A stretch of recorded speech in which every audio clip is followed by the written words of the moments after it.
तो है गाइस, कैसे हैं आप लोग। होपफुली सब ठीक होंगे। तो आज की इस वीडियो में हम लोग बात करने वाले हैं, बहुत सारे सोशल मीडिया इन्फ्लुएंसर और कुछ मीडिया का ये कहना है कि दिल्ली में बीजेपी गवर्नमेंट पूरी तरह से फेल हो चुकी है। वहीं अगर दूसरी तरफ हम देखें तो बहुत सारे सोशल मीडिया इन्फ्लुएंसर और मीडिया का ये भी कहना है कि दिल्ली में बीजेपी गवर्नमेंट के आने के बाद जो दिल्ली का इंफ्रास्ट्रक्चर है और जो डेवलपमेंट है उनमें काफ़ी हद तक सुधार देखने को मिला है और काफ़ी चीज़ों को सुधारा जा रहा है। यानी कि जो ओवरऑल इंक्रीमेंट हुआ है दिल्ली में बीजेपी गवर्नमेंट के आने के बाद। अब देखो, इस वीडियो में हम लोग इसी चीज़ को डिटेल में जानने की कोशिश करेंगे कि बीजेपी गवर्नमेंट दिल्ली में फेल हुई है फिर पास हुई है। वीडियो में आगे बढ़ने से पहले आपको ये जानना ज़रूरी है कि बीजेपी गवर्नमेंट को दिल्ली में है अभी सिर्फ 6 से 7 महीने हुए हैं और बीजेपी गवर्नमेंट का जो दिल्ली में कार्यकाल है वो पूरे 5 साल का है। अब 6 से 7 महीनों के बेसिस पर ये जज करना कि दिल्ली में बीजेपी फेल हुई है फिर पास हुई है, वो थोड़ा-सा बेवकूफ़ी वाला काम होगा। लेकिन हम इस चीज़ को जज कर सकते हैं कि इन 6-7 महीनों में बीजेपी गवर्नमेंट ने दिल्ली में हो रही जितनी भी प्रॉब्लम्स है, जितनी भी समस्या है, उन पर कैसा काम किया है और आने वाले समय में कैसा काम करेगी और क्या-क्या काम किया है। तो इस चीज़ को हम जानने की थोड़ी-सी डिटेल में कोशिश करेंगे। तो चलिए वीडियो को शुरू करते हैं। देखो, अगर प्रॉब्लम्स की बात करें तो दिल्ली इंडिया की राजधानी होने के बावजूद दिल्ली में आपको लाखों ऐसी प्रॉब्लम्स देखने को मिल जाएँगी। ना सिर्फ इंडिया में बल्कि ऑल ओवर वर्ल्ड में दिल्ली को सबसे ज़्यादा पॉल्यूटेड सिटीज़ में गिना जाता है। जिसके पीछे जो रीज़न है वो, देखो, दिल्ली में आपको हज़ारों प्रॉब्लम्स, हज़ारों समस्याएँ देखने को मिल जाएँगी, लेकिन कुछ ऐसी प्रॉब्लम्स हैं, कुछ ऐसी समस्या हैं जो कि काफ़ी बड़ी है और काफ़ी समय से चली आ रही है, जो कि दिल्ली के लोगों के लिए काफ़ी समय से सिरदर्द बनी हुई है। जिन प्रॉब्लम्स को ठीक करने की रिस्पॉन्सिबिलिटी थी वो पिछली गवर्नमेंट यानी कि केजरीवाल गवर्नमेंट ने ली थी और वो इस चीज़ को ठीक करने में पूरी तरह से फेल हो गई, या फिर ये कह लो कि उन्हें ठीक करने की कोशिश ही नहीं करी। उन प्रॉब्लम्स के बेसिक पे हम लोग बीजेपी को जज करेंगे, क्या उन प्रॉब्लम्स को ठीक करने के लिए बीजेपी ने क्या-क्या किया, चाहे वो फिज़िकली हो या फिर ऑन पेपर्स हो, लेकिन क्या किया? इस चीज़ को थोड़ा-सा डिटेल में जानने की कोशिश। जो सबसे मेन प्रॉब्लम जो नंबर 1 है वो है पॉल्यूशन। देखो, दिल्ली इंडिया की राजधानी होने के बावजूद आज भी दिल्ली को ना सिर्फ इंडिया में बल्कि ऑल ओवर वर्ल्ड में हाई पॉल्यूटेड सिटीज़ में गिना जाता है, दिल्ली के पॉल्यूशन के कारण और एक्यूआई लेवल के कारण। वहाँ पर रह रहे लोगों का जीना बेहाल हो जाता है। अब ये जो पॉल्यूशन हो रहा है इसके पीछे रीज़न क्या है, उस रीज़न को जानने की कोशिश करते हैं। देखो, रीज़न की बात करें, जो पहला रीज़न निकल कर आता है दिल्ली के पॉल्यूशन का वो है व्हीकल्स। देखो, दिल्ली एक काफ़ी डेवलप सिटी है और डेवलप सिटी होने के बावजूद उसमें व्हीकल्स की जो क्वांटिटी है वो बहुत ही ज़्यादा है। अब बहुत ज़्यादा क्वांटिटी होने के बावजूद कुछ ऐसे व्हीकल्स भी होंगे जो कि कहीं इंटरनली डैमेज है और पॉल्यूशन क्रिएट करते हैं। तो बीजेपी गवर्नमेंट को उन जो पॉल्यूशन क्रिएट कर रहे हैं व्हीकल्स पर, उन पर कंप्लीटली बैन लगा देना चाहिए और उन्हें रोक देना चाहिए। दूसरे रीज़न की बात करें जो है कि वो है लीगली और इलीगली ऑर्गेनाइज्ड फैक्ट्रीज, जहाँ से पोल्यूशन और गंदगी दोनों ही निकलते हैं और दिल्ली को ख़राब करते हैं। गवर्नमेंट को इस चीज़ के ऊपर भी एक्शन लेना चाहिए ताकि पोल्यूशन में काफ़ी हद तक सुधार आ सके। और अगर तीसरे और जो मेन रीज़न की बात करें वो है दिल्ली के आसपास के राज्य जैसे हरियाणा और पंजाब, जहाँ पे हर साल पराली को जलाया जाता है और पराली से होने वाला धुआं जो कि दिल्ली में आकर रुकता है और दिल्ली को एक हाई पोल्यूटेड सिटी बनाता है। अब इस चीज़ को दिल्ली की जो गवर्नमेंट, हालांकि जो राइट नाउ में जो गवर्नमेंट है बीजेपी गवर्नमेंट, उन्हें एक सिस्टमेटिकली तौर से इस चीज़ को स्टेबल करना चाहिए और कंट्रोल करना चाहिए। तो बीजेपी गवर्नमेंट ने जो पहला अनाउंसमेंट करा था वो करा था 70 लाख नए पेड़ पौधे लगाने का जो अनाउंसमेंट था। अब ये जो 70 लाख पेड़ पौधे लगाए जाएंगे वो इन 5 साल के कार्यकाल में लगाए जाएंगे, जिनका असर हमको आज से 10-15 साल बाद देखने को मिलेगा जब ये पेड़ पौधे बड़े हो जाएंगे।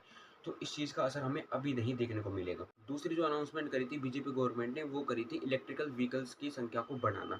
अभी हाल ही में जो बसेस की संख्या है वो 2100 है और बीजेपी गवर्नमेंट ने ये अनाउंसमेंट करी है कि इस साल के एंड तक यानी कि 2025 के एंड तक इन इलेक्ट्रिकल व्हीकल्स बसेस की संख्याओं को बढ़ाकर 5000 तक कर दिया जाएगा, जिससे काफ़ी हद तक पोल्यूशन को कंट्रोल किया जा सकता है।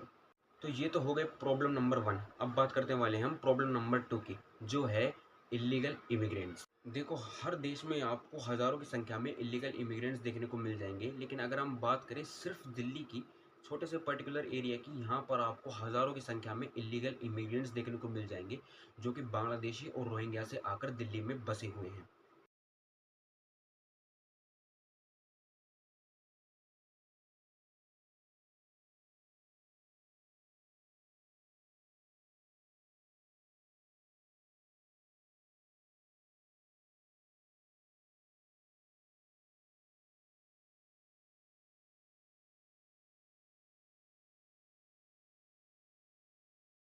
जो जगह गवर्नमेंट ने हॉस्पिटल, स्कूल और पार्क के लिए अलॉट की थी, उन जगहों पर इन इलीगल इमिग्रेंट्स ने कब्जा किया हुआ है और कहीं न कहीं ये दिल्ली के इंफ्रास्ट्रक्चर को काफ़ी हद तक डैमेज करते हैं। तो ये तो हो गई प्रॉब्लम नंबर 2।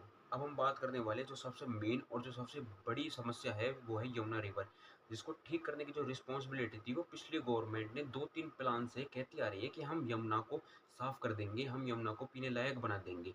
लेकिन वो गवर्नमेंट पूरी तरह से इस चीज़ को करने में फेल हो गई, या फिर कह लो कि कभी कोशिश नहीं करी उन्हें ठीक करने की। तो यमुना कोई छोटी-मोटी रिवर नहीं है, वो एक बहुत ही बड़ी रिवर है और उसको साफ़ करने का जो टाइम है, टाइम पीरियड लगेगा, वो बहुत ही लंबे समय लगेगा। ऐसा नहीं है कि 1-2 साल में ही यमुना को पूरी तरह से ठीक कर दिया जाएगा और उसके पानी को पीने लायक बनाया जाएगा। बीजेपी गवर्नमेंट ने अपना काम शुरू कर दिया है यमुना को साफ़ करने का और यमुना के पानी को पीने लायक बनाने का। वो हाई-टेक मशीन्स का यूज़ कर रही है यमुना को साफ़ करने के लिए।